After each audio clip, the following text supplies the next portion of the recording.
Tell me something. How long can a person be to different people before they forget which one is real?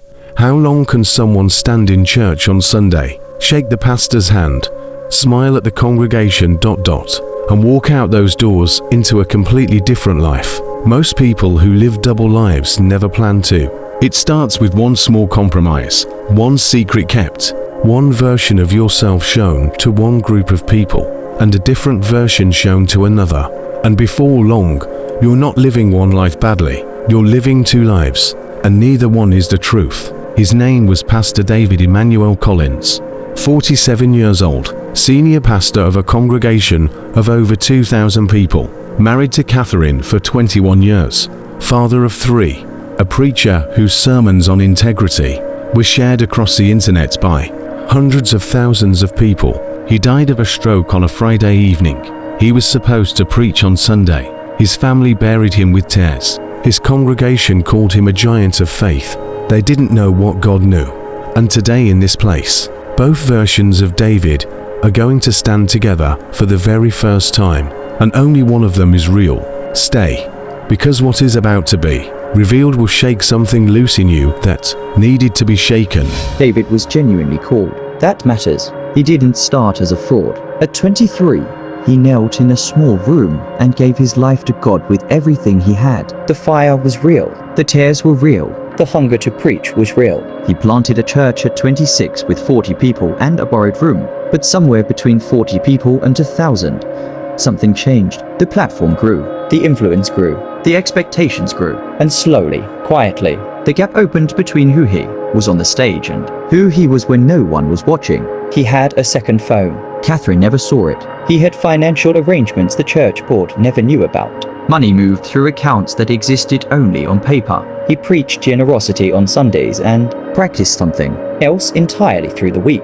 He told himself it wasn't that serious, that the good he did outweighed what he kept hidden. He had seen lives genuinely changed from that pulpit. Marriages saved. People pulled back from the edge. He held onto those testimonies like currency. His eldest son, Michael, watched him preach every week with the kind of admiration that only a son can have for his father. Michael wanted to be exactly like him. That is the part that should have broken David open years ago. It didn't. David Emmanuel Collins, the pastor who preached truth and performed a lie. Let's not skip past the numbers. 11 years. That is how long the second life ran alongside the first one. 11 years of a congregation trusting you with their pain, their marriages, their children's faith, their finances. While you were using the structure they built to serve yourself, you preached tithing and skimmed from the offering, not dramatically, carefully, quietly, enough to fund a life Catherine didn't know existed. You were meticulous about it because you were intelligent, David, and intelligence in the hands of a divided heart is a dangerous thing. But let's talk about the real damage. Marcus was 26 years old. He came to your church broken. He sat under your preaching for 3 years and built his entire rebuilt life on what he heard from you. When the financial records were eventually found after your death, Marcus was one of the people who saw them. He walked away from the faith entirely, said if the man who taught him what integrity looked like was living that way, then none of it was real. He hasn't been back to a church since. And Michael, your son who wanted to be exactly like you, he is 22 now, processing a grief that has 2 layers. The loss of his father and the discovery of who his father actually was. You didn't just live a double life, David. You handed it to everyone who trusted you as a template for how to live. Proverbs 11 verse 3. The integrity of the upright guides them, but the crookedness of the treacherous destroys them. You were crooked behind a straight face for 11 years. I knew. Every single Sunday I knew. I would stand at that pulpit and the words would come, and they were true words. Good words, words that helped people. and I told myself that meant something. That God was still using me, so maybe it wasn't as bad as it felt in the quiet moments. But the quiet moments got louder every year. I started filling them faster so I wouldn't have to sit in them. I didn't start out stealing. I want to be honest about that. It started with convenience. Then it became habit. Then it became need. Then it became identity. By year 7, I couldn't clearly see where the lie ended, and I began. Catherine loved me faithfully for 21 years. She deserved a husband she actually knew. I let her love a version of me that I constructed for her. That is perhaps the thing I am most ashamed of. Not the money, not the position, her. She Gave her whole heart to someone. who never gave her the whole truth. And Michael wanted to be like me. God forgive me. He wanted to be like me. David, I called you. That was real. The night at 23, when you knelt and wept and gave me everything, I received it. I knew you then. I knew who you could become. I had a plan for your life that was bigger than anything you built on your own. But you started building for yourself inside the thing you said you were building for me. Luke 16 verse 10, whoever is faithful in small things is also faithful in large ones. Whoever is dishonest in small things is also dishonest in large ones. You were dishonest in the small things, David, and the small things grew. I sent you moments, 11 years of moments where the conviction in you rose up and offered you a way out, a chance to confess to your elders, a chance to come clean with Catherine, a chance to step down before the weight of what you were carrying crushed everything and everyone around you. You silenced every one of those moments. You mistook my patience for my approval. The people in those seats on Sunday mornings were not your audience. They were my children, entrusted to a shepherd who was feeding himself from the flock he was supposed to protect.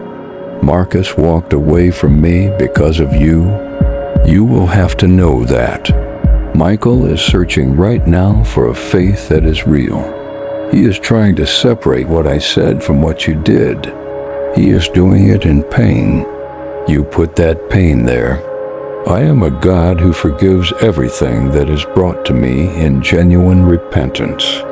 Everything, David, all of it could have been covered. All of it could have been made new. But repentance requires truth, and you protected the lie until your last breath.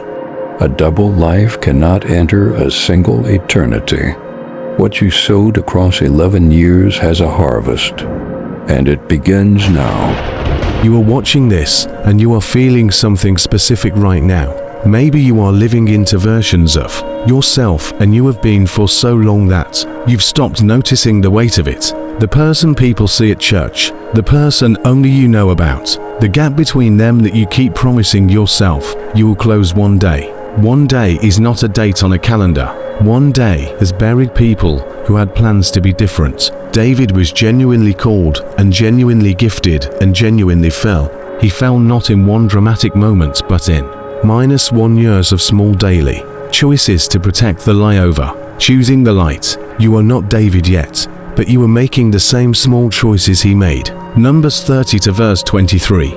Be sure that what you have done will find you out, not to scare you, to free you, because the God who saw every hidden thing David did is the same God who is offering you today what he offered David for 11 years, and David never took. Complete, total, unreserved forgiveness in exchange for complete, total, unreserved honesty. That exchange is still available to you right now. Stop performing.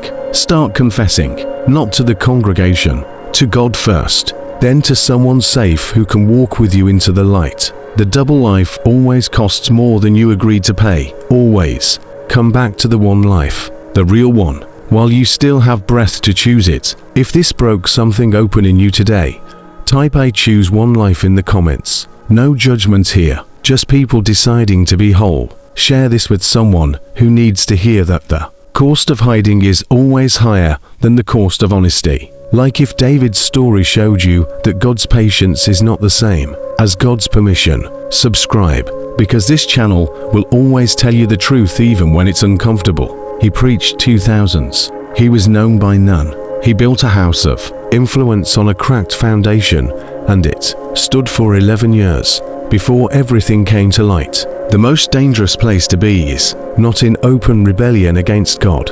It is in hidden rebellion, behind the face of obedience. God does not want your performance. He wants you, all of you, the real version, because that is the only version He can actually save.